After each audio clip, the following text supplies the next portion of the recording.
Hello and welcome to another Overlord lore video, and after I've made a more general version of my trailer analysis without any spoilers the other day, link to it in the description, I'm now going to look at the most important scenes of the trailer and give a brief explanation and speculation about it. But before we are doing so, let me thank my Patreons for supporting this channel, as well as all users of the YouTube thanks function who made one-time donations. Now with that said, let's start with the first little picture here. We see Sheltier rushing forth, alongside with other troops of the Sorcerer King's entourage. This scene is from the second half of the anime, and it is taken from the 11th novel, The Craftsman of the Dwarves. Their Eins is led by Zenbero Gugu, back to the dwarven city that the lizard man has once visited 5 years ago.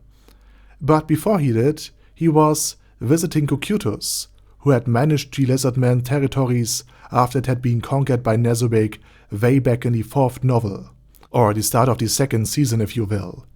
And we will see Cocytus perform an act Sheltier found quite exciting, which gives me hope that they have also kept all of the other smaller and more obscure scenes that the light novels have, instead of just focusing on the main storyline.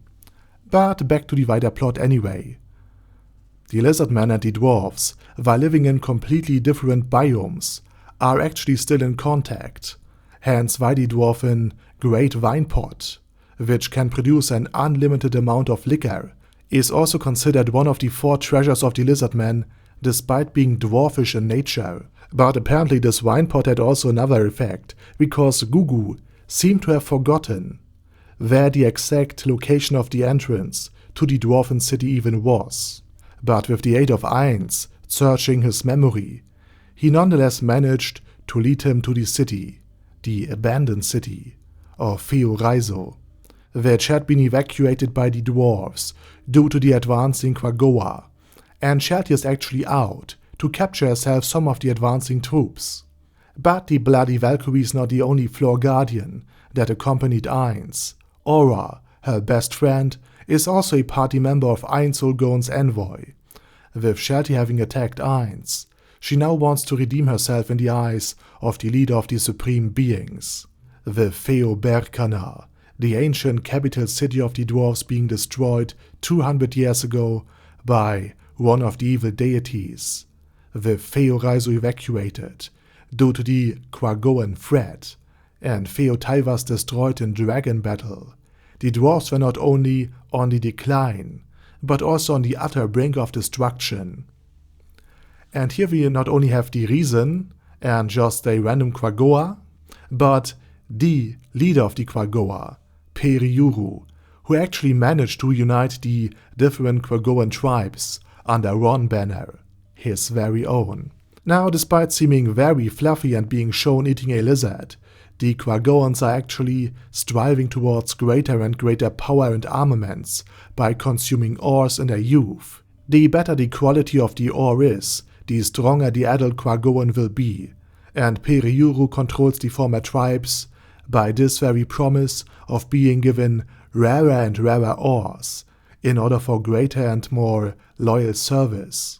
And we can actually see the Quagoan attack the dwarves in their sentinel fortress, and then attempting to cross the way, the only way, into Feoyera, the last remaining of the dwarven cities, only to be denied passage by Eins Ulgon's Death Knights. But despite facing these horrible opponents, the Quagoan troops fought better than the disguised members of the Sunlight Scripture back in the 1st season. But while the Quagoan are quite powerful and now united, they were nothing but trolls, a subject species paying tribute to the far more powerful ice dragon known as Olasir Dark Halil. He was actually the one who destroyed Theotaivas in battle with one of his future wives, in order to prove his strength and valor. But Olasir didn't do this because his lower brain found the idea of providing love, in addition to frostbite, in a city pleasurable, but because he himself was attempting to become far more powerful than he already is. At level 46, he has reached the level of the lowest ranking Pleiades, if sorted by level, Shizu Delta, and with his 3 wives and numerous offsprings, he is in control of an incredible amount of might.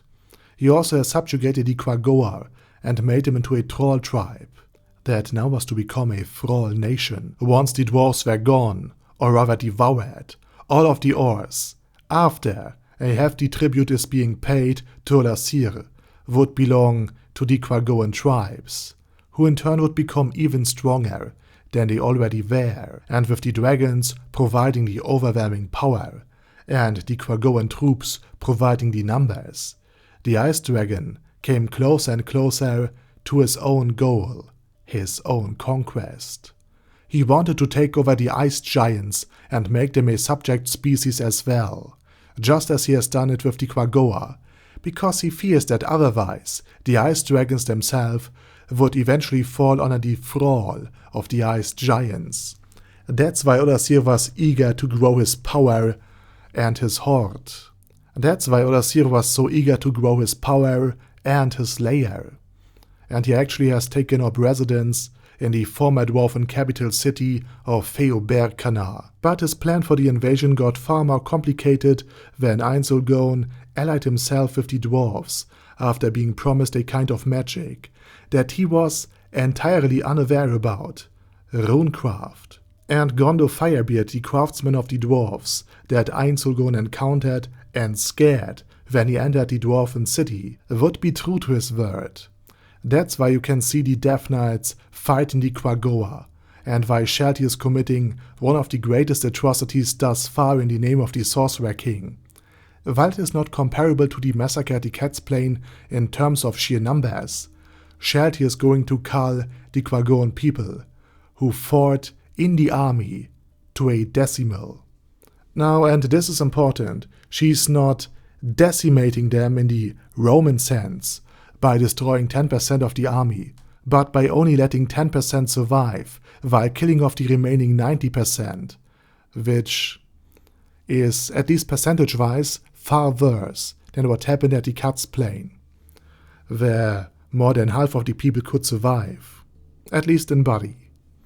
And despite the bloody fight, which has captured all of the sinisterness that Sobin's illustration had conveyed in the 11th novel, Shelty is actually holding back in order to not get into a blood frenzy, which the first time she did transformed her into an uncontrollable leech-like status.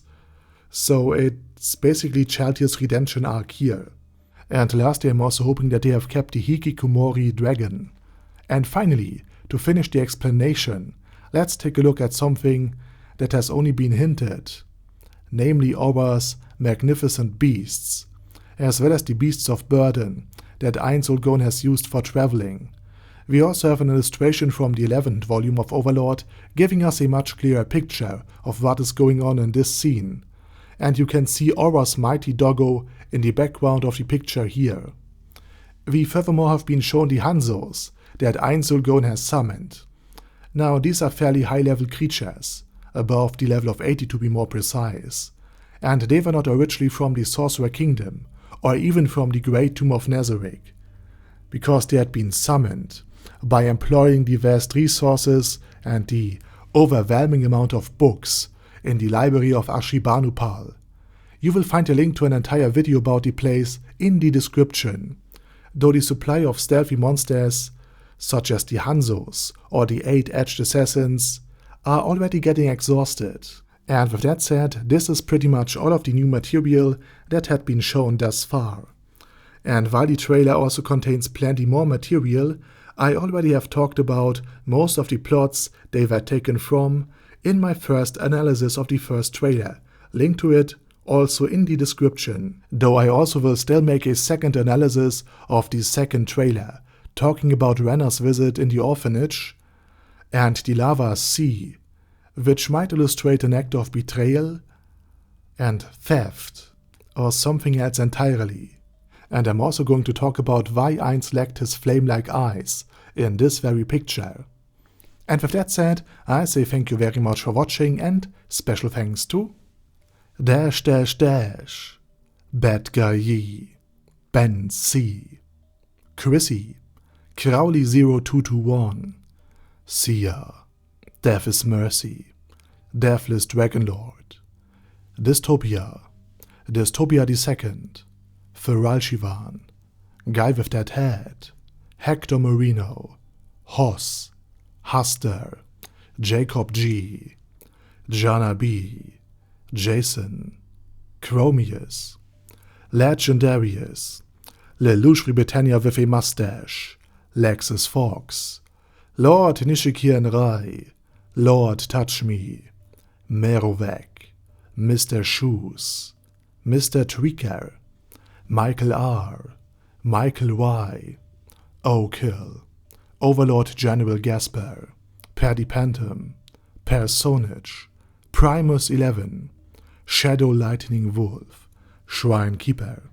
Texas Deer, The Orc Warboss, Rock Edsmasher, T.E. Wang, Vash Hawkeye, Vegito 27, Venture Fanatic, Wilhelm, and Zonagon. Thanks guys. Anyway, have a nice day, and I hope to see you all again soon on my next video.